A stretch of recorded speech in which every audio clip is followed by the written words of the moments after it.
তো গাইস, তারপরে আমরা চলে এসেছিলাম সেই অল ইন ওয়ান শপিং কমপ্লেক্সের ভিতরে। আর ভিতরে এসে যেহেতু এটা আমার দেখা প্রথম একটা শপিং মল, তো ভীষণ ভালো লাগলো।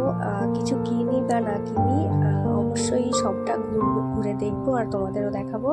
আর এটা কিন্তু ছিল মনে হয় 5 তলা মতন। তো এই যে দেখো, আমরা এখন সিঁড়ি দিয়ে উঠছি আর আমার হাজব্যান্ড ভীষণ ভয় পাচ্ছিল। তো তারপর চলে এসেছিলাম একটা, এটা কি দোকান আমার ঠিক মনে নেই। তো এখানে ড্রেসগুলো ভীষণ সুন্দর সুন্দর ছিল। তো আই থিঙ্ক এটা জুডিও হবে। তো আমি এখান থেকে কিছু নিয়েছি, আমার ভীষণ ভালো লেগেছে। তারপর আমার হাজব্যান্ড নিজের জন্য কিছু দেখছিল, তো আমি ভাবলাম চলো দেখা যাক কি নিচ্ছে ও।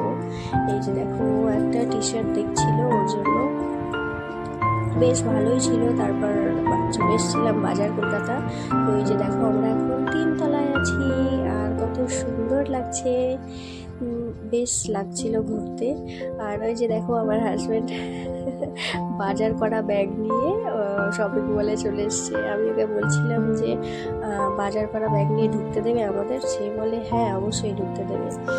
তারপর চলে এসেছিলাম গ্রসারিতে, কারণ মেয়ে বলেছিল সে চকলেট হরলিক্স খাবে।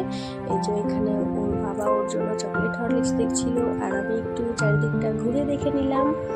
তো কেমন লাগলো সেটা অবশ্যই জানিও। আবার একদিন যাবো, সেটা